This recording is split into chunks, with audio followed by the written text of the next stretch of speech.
All right, guys. Now this is the final step. We finally have we've entered the patient's information in. We've called triage. They said, okay, thank you. We're good to go.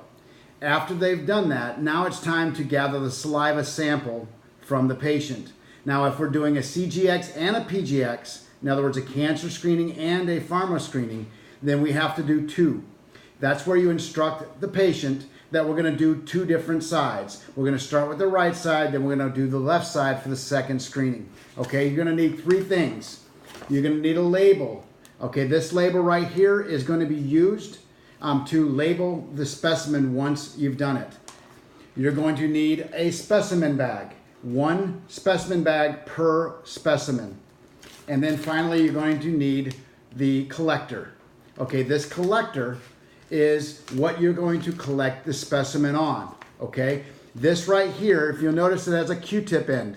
That Q-tip end is where we're going to put the collector back into, now the patient's going to do this, by the way. They're going to put it into their mouth on the outside of their teeth, right inside the jawbone, right where the jawbone connects.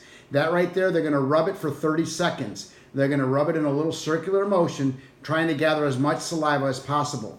Once they've done that, then they're going to hand the specimen back to you upright, just like this. You instruct them to hand it to you upright, where you're going to have rubber gloves on.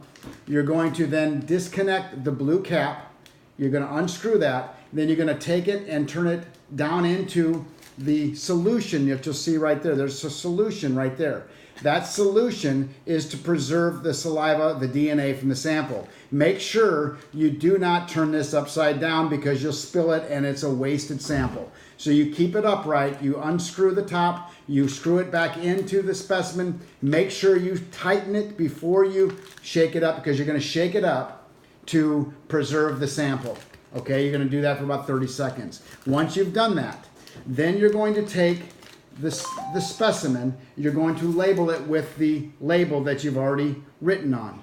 Okay, then you're going to take it and put it inside the specimen bag and then roll it up to get all the air out of the bag.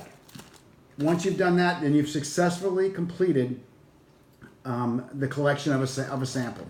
Okay, make sure that you properly mark it. Now on this label, you'll notice there's a place for the name, the date of birth. Those are the two unique identifiers, making sure that the specimen has to have two unique identifiers. The name is one, the date of birth is the other, and then you're going to have that lab ID. That lab ID, just for your reference, is US-6032-1000-1000.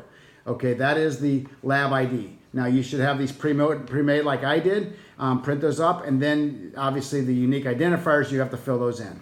So that is the way you properly collect a sample, and you make sure that the sample is properly identified and labeled, and then you're going to put it into a cool, dry place. You don't want the sample to get into heat or extreme cold conditions, because it'll spoil the sample. So you want to make sure you keep it in about 60, 70 degree temperature in a dry place before you send them out. So that's the way you do it. Congratulations, you've completed your first screening.